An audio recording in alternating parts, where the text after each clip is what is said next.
Greetings, my friends. For those of you that are new to this dose of hope, just trying to send out some short videos throughout the week, just in a season and a time where if you're anything like me, I feel like, I need some hope. And if you've been tracking along, hopefully these have been good for you. You've had a chance to forward them. I've actually gotten a lot of good feedback on it. So I'm just going to keep going. I've kind of been trying to do 3 a week, so I'm late. I know it's Thursday, but here's how this week is going to work, okay? This is number 7, number 1 in the week. Number 2 and number 3 are actually going to be, I'm cheating here, okay? Good Friday, live stream service, 10 a.m., and Easter Sunday, live stream service, 10 a.m. And obviously, we're believing and planning for those to be doses of hope for you as well. I wanted to share with you something that came to mind last night. I had the privilege of being on a live Q&A call with Carey Nieuwhof, who's a pastor, author, and has a fantastic leadership podcast.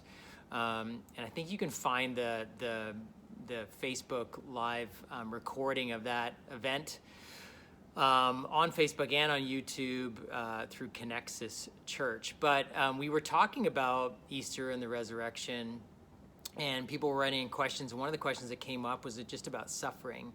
And Carey said something that I thought was really helpful.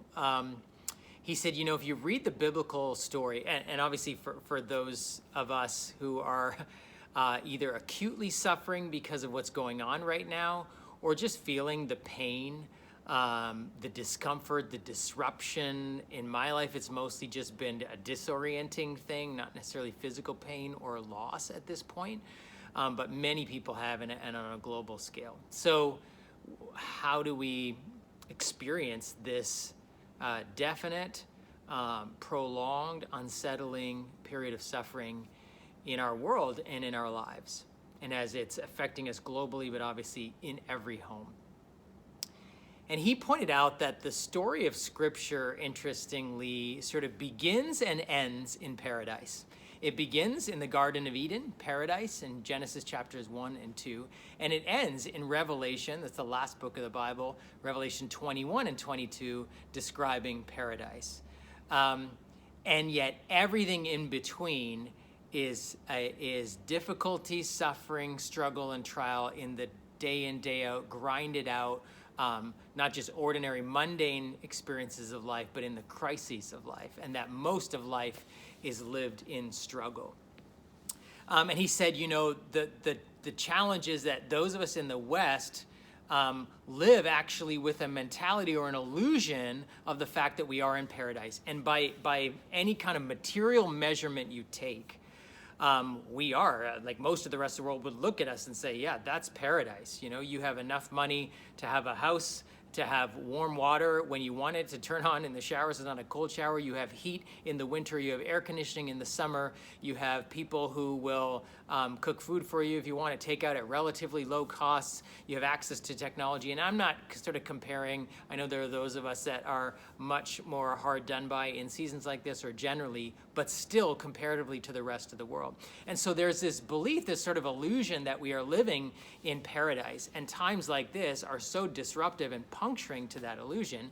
And so inside of us, and even speaking from my own life, like I cry out in discomfort and anger and frustration. And yet he reminded us, he said, actually, we're not in the part of the story that is paradise. Whatever we do have that feels like it is an immense blessing.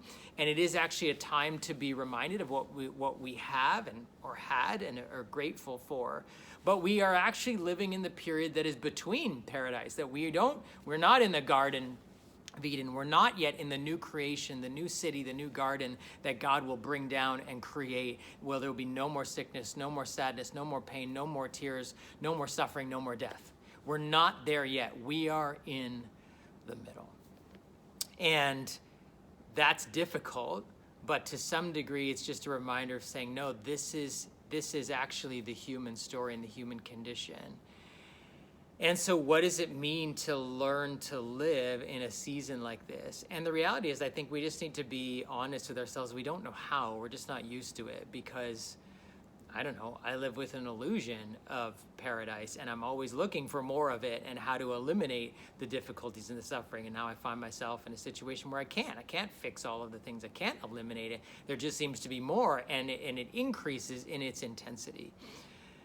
And so if the goal in my life isn't to create paradise, if that's not where I live, that's not the reality out, man, I need a whole new vocabulary. I need a whole new understanding of myself and my world. I need to be taught how to live in this.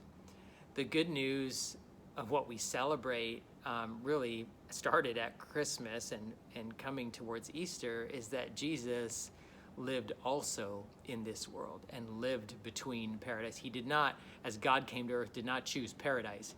In fact, he didn't even take the best possible position he could get on the earth in terms of king or leader of an empire or even a highly regarded religious leader.